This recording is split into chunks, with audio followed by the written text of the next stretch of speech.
Going along with last week about making a weekly plan to start buying some food. Now, we talked about canned goods last week. Well, this week we're talking specifically about proteins. Now, some of those will overlap, and this will be a part two.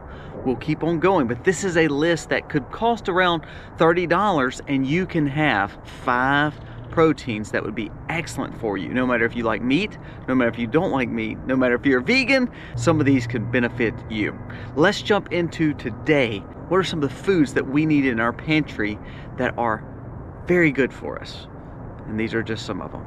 Let's jump into it. Today's video starts right now.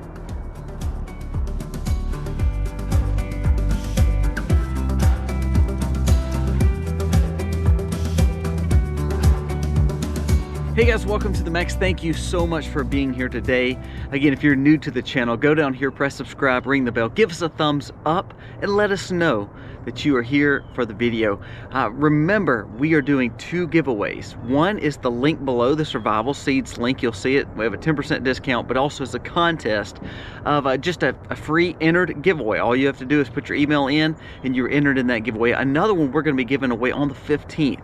It's from one of our sponsors, and we can't wait to share it with you. So all it takes is you being subscribed to both channels, this one and the Max Life, which is our vlog channel. Check them both out. They're both great channels. Go through our playlist and you'll see some great things that could benefit you.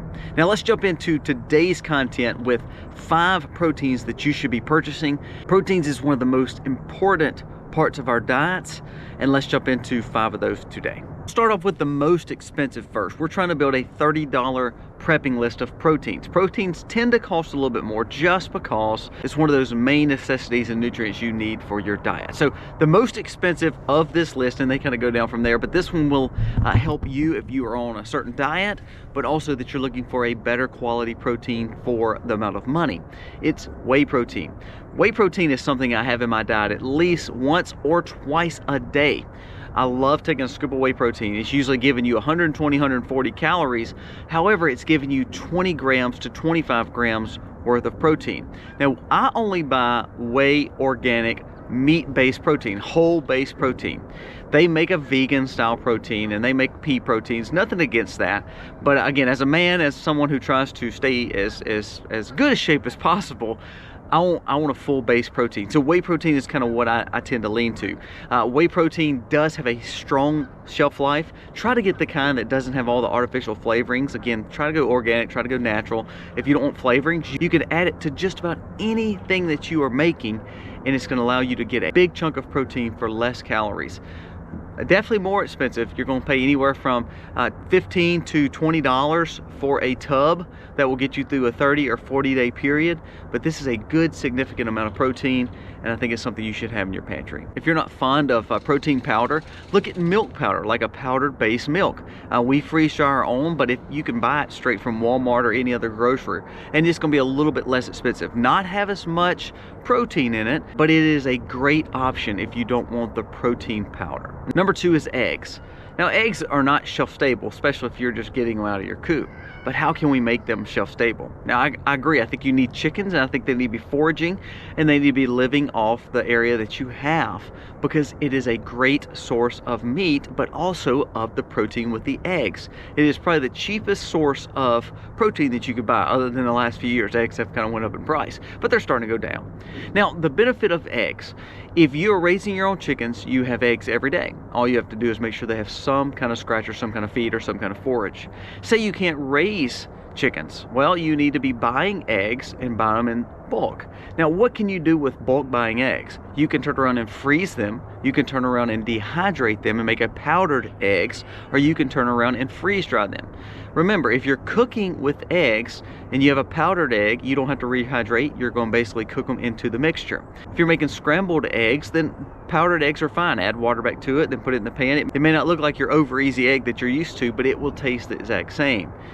It's a great way to have protein on the shelf for a very economical price, and also be very beneficial to your health. It has a lot of benefits to eggs. Now, if you don't want to powder your own, you don't want to dehydrate your own, you can spend a little bit more money, but you can buy powdered eggs already. If you go that route, you're going to be spending a little bit more. But let's say you just learn to freeze your own, freeze dry your own, or dehydrate your own, eggs are cheap. I mean, $2 or $3 for a dozen, you've nailed it. This is something you need to be buying every week. No matter if you say you want eggs or not, learn how to utilize them. You know what we do? One of my favorite snacks is I will take eggs and I'll take a muffin pan, and I meal prep. So we take muffin pans and we put 1 egg per muffin hole, and we'll put, you know, salt, pepper, maybe some green onion, some cheese, and then we put it in the oven and cook it, and we make these little quiches, almost like these little egg muffins. They're phenomenal. They're very easy, and if you do 12 of those, that's 12 days of food. If you do 2 a day, that's 6 days of food for literally hardly no money when it comes to your breakfast or either your snack. Eggs are a great, easy, economical protein that you need to be stockpiling and learn how to stockpile. Number 3 is canned fish. Now, we talked about this the other day in the canning part of the pantry.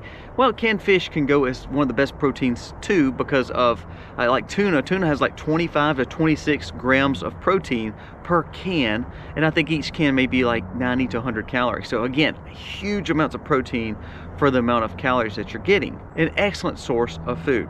It is extremely shelf stable. There's nothing wrong with having canned tuna or canned salmon sitting in the back of your pantry.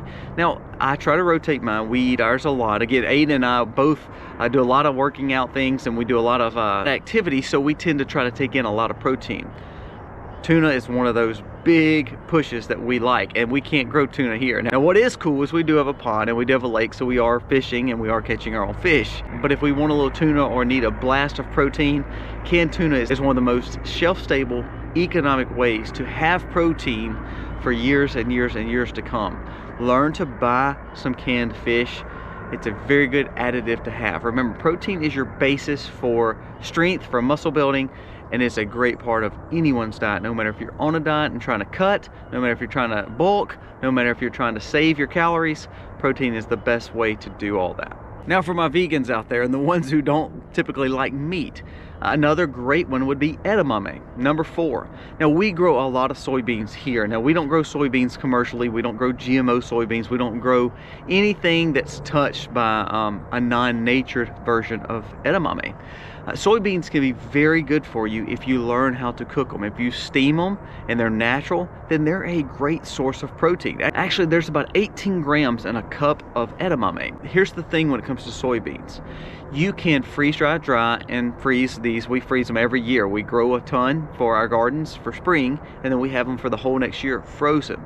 Now, we also have freeze-dried these. We've also dehydrated these. They almost taste like a little chip style peanut, you know, but it's a great source of protein. Now, the thing you have to watch out for with soybeans, you have to get a non-GMO and you have to get a natural organic source.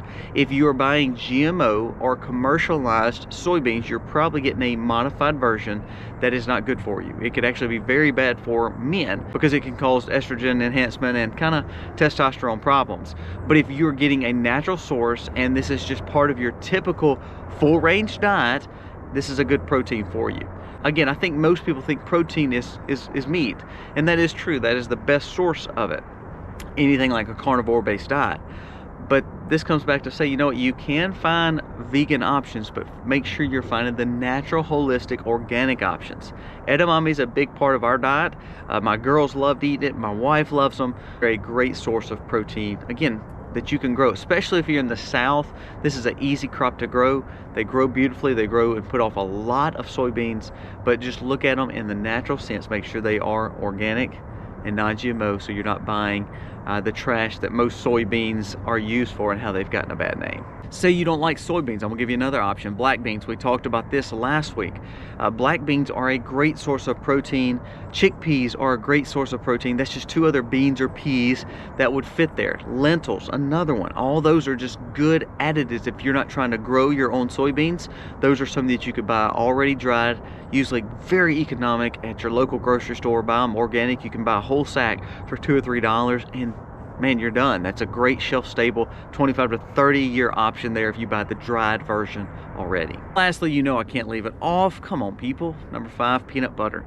buying organic peanut butter. We buy the $4.47 jars from Walmart, or if you go to Costco, they have the same thing, or you go to any local grocery store, buy the natural or organic non-GMO version of peanut butter. It is a shelf-stable item. Now, a lot of times people say, oh, it only lasts a year or two. Well, you're rotating for one thing. Hopefully you're rotating all your pantry needs, no matter if anything says it's 10, 15, 25 years, unless it's freeze-dried and in some kind of special casing, you need to rotate all your pantry goods. Peanut butter is a great source of protein. Now, it also has more benefits, whereas all these others tend to lean better towards protein or even fiber. Remember, peanut butter does have its fats, does have a lot more carbs. So as much as I would love to eat it for every meal, be careful because it can put some weight on you. You don't want that. Peanut butter is a cheap option for protein that would allow you to make sure that you're getting all the necessities and having some extra vitamins and minerals and other benefits such as your fats and carbs. If you take this list from the protein powder being the most expensive from 15 to 20, then the eggs for $2 to $3, the beans for $2 to $3, the peanut butter for $4, and the canned meat for $3 or $4 too, you're going to be roughly around $30. Now, this is something that you need to check and make sure you're budgeting for. Depending on the sizing and what you're buying, such as the brands, all that can change. It may be 25, it may be 40. So you really need to make sure that you write this out in a plan. Now, one more thing I did not add to this list, and because I wanted to keep it to 5 and I wanted to keep it a budget of 30. Something that is a little bit more expensive, but a great thing to have on the shelf and a great source of protein, and actually one of my favorite snacks. If you watch any of our vlog videos, you'll probably see me snacking on it, is beef jerky. Beef jerky is another great one to have. You are going to pay pretty high for it unless you learn to dehydrate your own. It's not hard to dehydrate your own. You could buy a cheap dehydrator that long as it does meat and learn how to do it yourself, and it will save you a ton of money. But that is another great source, shelf-stable meat that you can have that is a great protein. Now, all these things you can purchase. It doesn't take you growing any of them. But if you can grow the chickens, you can grow the soybeans, you can have the lakes, then you're just saving more and more money. So guys, thank you so much for watching. Let me know what you think about this video and the things that we talked about. Our goal is to build your pantries up. We are preppers, we are sustainable farmers, and we are people who want to live as much away from dependency on anyone else as possible. Does that mean we don't go to the grocery store? Absolutely, we still go to the grocery store. We still have to buy things. But the point is, if we can do more and more to take care of ourselves when it becomes chaotic or a crap hit the fan situation, we will be ready for it, and we will be less dependent on anyone having to do something for us. When we don't have to have anyone do something for us, then we're not under duress. We can think and have common sense and gain wisdom from whatever situation that we're going through. Guys, thank you so much for watching. Again, remember, ultimately, only peace comes from Christ, and I hope that you are spiritually prepping more than you are doing any other prepping when it comes to taking care of your family. Guys, thank you for watching. God bless.